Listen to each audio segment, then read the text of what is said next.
Alright, so today what I'm going to do is I'm actually going to raise the car up a bit. I feel like this is kind of like starting the stages on like when you start getting a little bit older and the lower life isn't what you really want anymore. So I'm going to raise it up a little bit, maybe like half an inch, probably around so.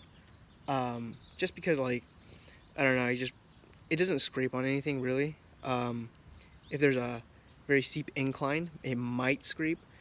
And there is rubbing at full lock, but it's not like it's a pain in the ass. It's just that I don't really prefer it anymore.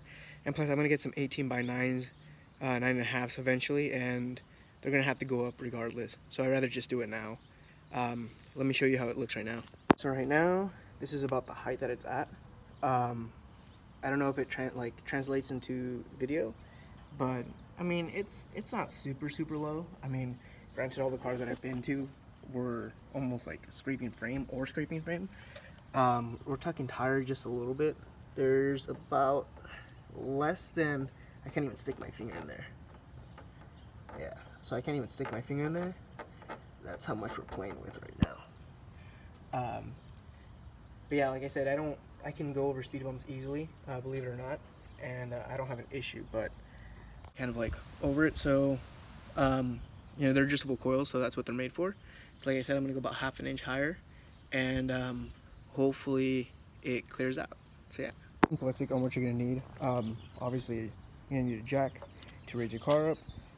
I like to have 2 jack stands just so I can do the rear at once and then the front at once, so I don't have to like jack up one at a time.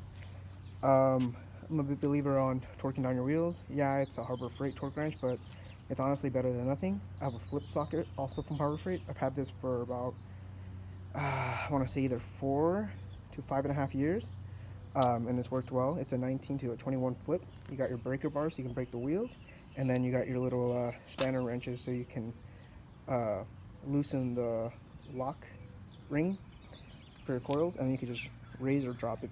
I wanted to show you guys this little thing that Andrew and I did the other day. So remember how I kept my air generator and how it usually feeds into a hole? Well, using the same method that I used for the block-off plate in the back, I don't know if it's focusing, there you go. Using the same method for the block-off plate in the back, I did the same method over here. So I cut a piece that pretty much blocks the other hole on that side. So this kind of sits, not necessarily flush, but it sits about right there to it. And so all I did was get that mixing board again, and with the mixing board we drilled a hole, and then there's a bolt that sticks out right there, and we tightened it down. And then what we did was we cut out a little square in here. Let's see, focuses. Cut out square.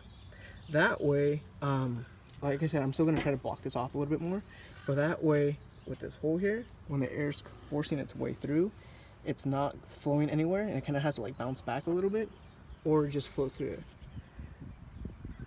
And so it could feed into the air intake. That's just my little invention that I thought of. Alright, let's get started. So always put your jack stands under. And then what I like to do is I like to have the jack still under for support. It's dropped down just a little bit, so it's mostly relying on this, but if for whatever reason this cracks or fails, at least it'll land on this, and if you're under the car, you won't get crushed.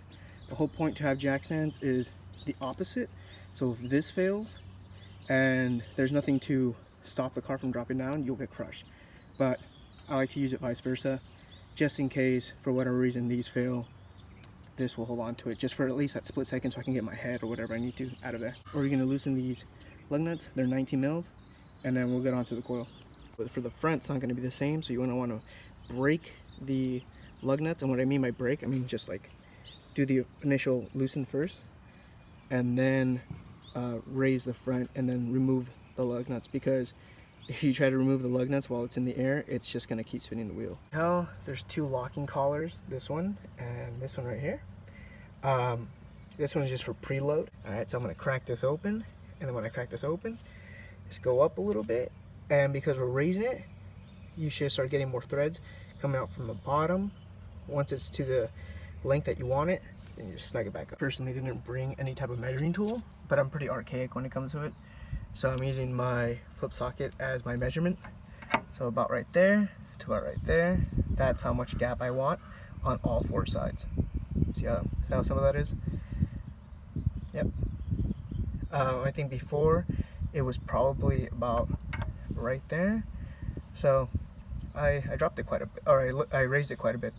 So let's see. You want to make sure that after you break this loose and then you adjust it to get your height, you lock it back in place. You don't need these spanner type wrenches. What you could use is a flathead and a hammer, and you just put it into that little notch and you smack it and it unlocks. That's how I did it for years.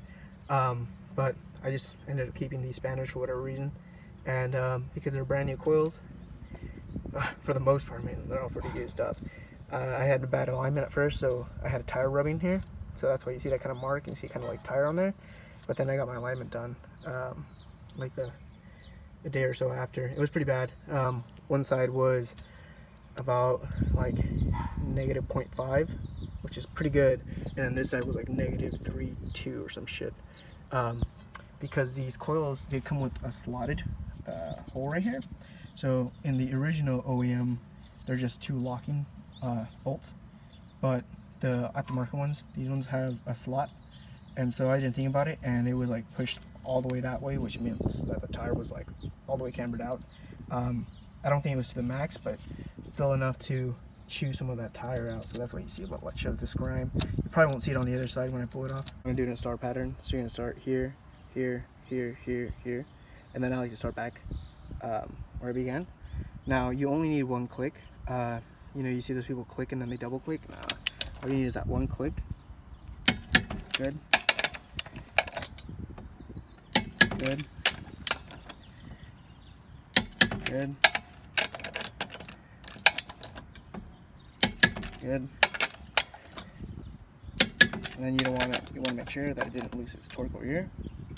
And you see how my socket didn't move at all? It just clicks. So that's how you should do it. These coils did come 1 inch shorter than stock is.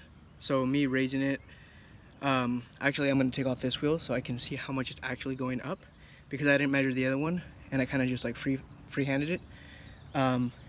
But I've been doing this for years, so I more or less know what I'm looking for. But I'm gonna use this side so I can kind of see where I'm actually raising it as far as like how much.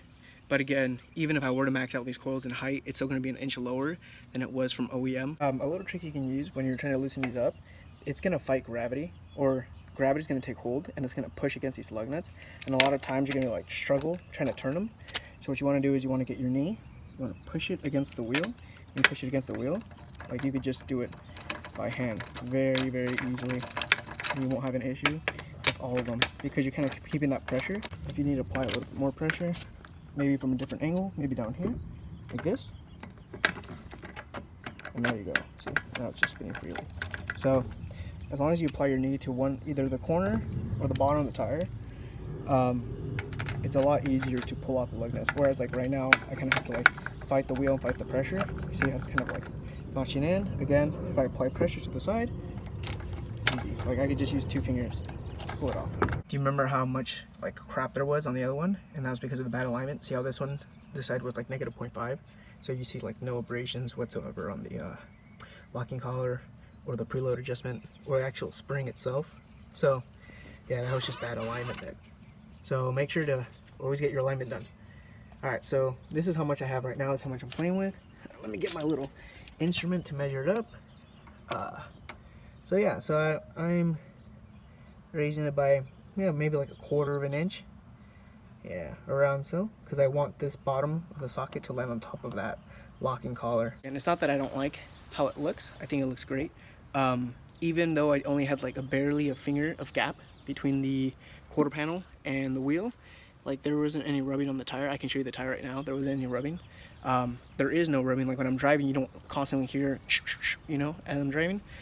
It's just that like I wanted it a little bit, I don't know, just a little bit more comfortable, I guess. I'm not saying I'm in a monster truck and just fucking fly off a sidewalk, but I like to not go at an angle every single time I have to get into a driveway. Yeah. So let's get this one done. So I think that's about it right there. So that's how much it's changed. Tighten this side up just by hand. Check out your measuring tool. So I still need a little bit more, as you can tell. My tip would be that when you first pull off your original struts, try to match your coils as close as you can to the original struts. Like this one, it was already an inch shorter, So I kind of started off with that, and then from there, it's, especially when you're first brand new at this, it's kind of trial and error. Adjust them all equally, front and rears. When you're putting the wheel back on, tighten one all the way as tight as you can. That way when you have to do this one, this one, this one, it's a lot easier and you don't have to actually use the socket. If you have rusty lug nuts and studs, it might be a little bit harder for you, but I do not have that issue. So again, just tighten one side up, doesn't matter which one it is, just tighten it as hard as you can, just with the socket by free hand, and then you could use your fingers and hands for the rest of it, and it makes your life a little bit easier. If you have electric impact, then obviously you could disregard this whole message. As you can tell, now I have about a finger clearance, not two but one, which is a big difference than it was before. Before I couldn't even like stick the tip of my finger in there, so I can almost stick my whole up to my my second knuckle there. Yeah, feels good. In case you don't have jack stands, just kind of an old school trick. You can get the wheel that you're working on, alright, and you shove it under your car like so. So just in case, I have the jack's on the other side right now, so you can't see it. But just in case, for whatever reason, this car falls, it'll fall on the wheel and it'll hold itself up. But it's a little bit more sketchy, just because when you're jacking it up and then bolting the wheel, you don't have anything to support it. So you're gonna have to wait until that wheel pops off in order to put it under there. But yeah, that's another old school trick. It only scrapes around full lock.